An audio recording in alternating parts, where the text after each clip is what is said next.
Look at this. I mean, it is so slim.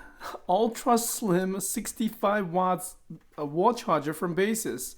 I have reviewed a lot of chargers in the past, but I've never seen anything like this. Let's check it out. Okay, great. Looks like a USB Type-C cable is included. Make sure you use high quality cables. Usually these USB-C included in this Baseus products are rated at 100 watts. If you use low quality cables, it may limit your charging speed. It looks beautiful. Okay, let's check it out. As usual, let's test its charging speed. There is foldable plug. Amazing. USB Type-C and USB Type-A ports. Wow, quite futuristic. Okay, when it's idling, it is consuming 0.3 watt. That is pretty normal, I guess. A lot of charger would consume electricity when they are simply connected. Now that's gone. Sometimes it's zero, sometimes it's 0.3 watt. Okay, more like it's always 0.3. Let's plug into my laptop, see how this works. I have a Chromebook that takes 45 watts. All my MacBooks are fully charged, so they are not a good test case. Yeah, it has no problem pushing out 46, but it looks like it's only taking 32 right now. It's around 80% charged, so it's not really the best test case. But my iPhone is iPhone 13 is fully discharged. I'm gonna grab, let's see, a USB-C to when I'm looking for my USB-C cable. Let's just try the USB Type-A port for now. See how this works.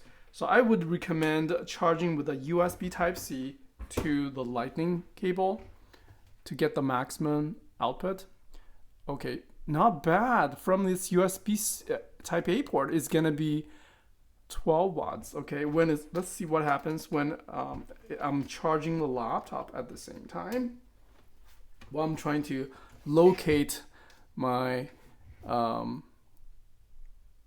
okay, that's the total power consumption. I haven't been able to, squeeze out like 65 watts yet. I'll grab my iPad, see what happens. This is an iPad Pro. Okay, this is a Lightning cable, as it only has one USB Type-C. I'm gonna connect it here. I'm expecting over 20 watts as the iPhone is sitting at 35%. Okay, let's see what happens. So I am using the USB Type-C to the Lightning cable to charge the iPhone 13. Yeah, it's over 20 watts. Now reducing, it's kind of like a negotiating for that kind of power delivery voltage. I believe it is pushing at 12 volts, could be. Can't really tell unless I plug in this USB-C meter, and let's see. Yeah, I guess most common use case, you're charging the iPhone or Android phones. And from this meter, I will be able to tell a lot more details of what this port is doing. It's 9 volts, okay. Okay, that will take a while to settle down. At the meantime, I'm gonna see if it will be able to charge small electronics, such as the Apple AirPods. Well, unfortunately, I won't be able to plug it in with this power meter in the middle. Okay, I guess that's fine. Yeah, it's 15 watts. I guess it is reasonable.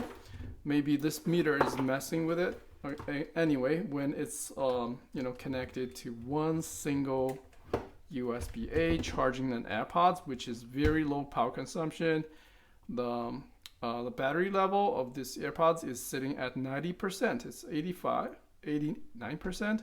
It's pushing out 2.5 watts. So it will be able to charge low power consumption devices, no problem at all.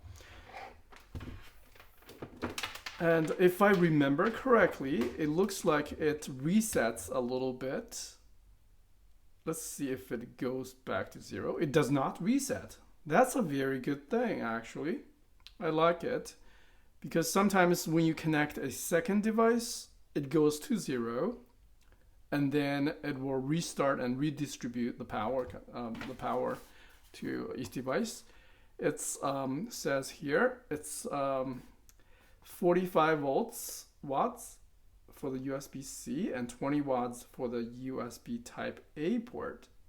That is the power distribution. The voltage is also written here on the case. If you are interested in the technical details, you can take a look here. Okay, so yeah, so this is what I think. If you have a Chromebook, 45 watts is 45 watts is more than enough to charge up the Chromebook at their maximum allowed speed, and the other port is more than enough to charge an iPhone at the full speed. At the same time, you can also use it to charge small electronics like this. Earbuds, Apple Watch or Android Watch, whatever. Let's see.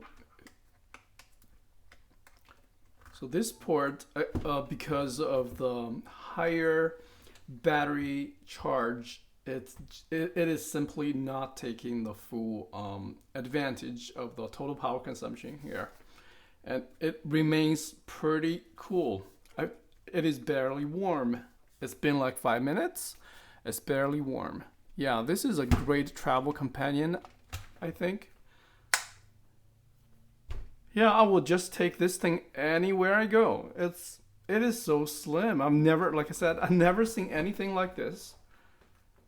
It's a great design. Yeah, they should have, flattened all these, high power consumption chargers as well. If it's a 100 watts version, I can see it's slightly bigger, it's flat, then it's just easier to carry around in the backpack, in the, in the wallet maybe, if that's possible even one day. Yeah, that's a very good device. And keep in mind, always use the included USB-C cable for charging laptops, as this one will guarantee 100 watts output. Look, it is actually printed here on the cable. It says 100 watts. I think I've done other reviews and tips talking about how the cable may affect your charging speed. If you are getting like a 30 watts cable, 60 watts, it's not gonna give you the full advantage of this kind of fast charger. You have to keep using these OEM cables, or for a fact that they can carry through at least 60 watts for this type of stuff to work, right? So the cable is good, high quality, low profile, flat charger. I will use it all the time around the house, charge my phone, my laptop at the same time. I love this thing. Yeah, beautiful. Thanks for watching.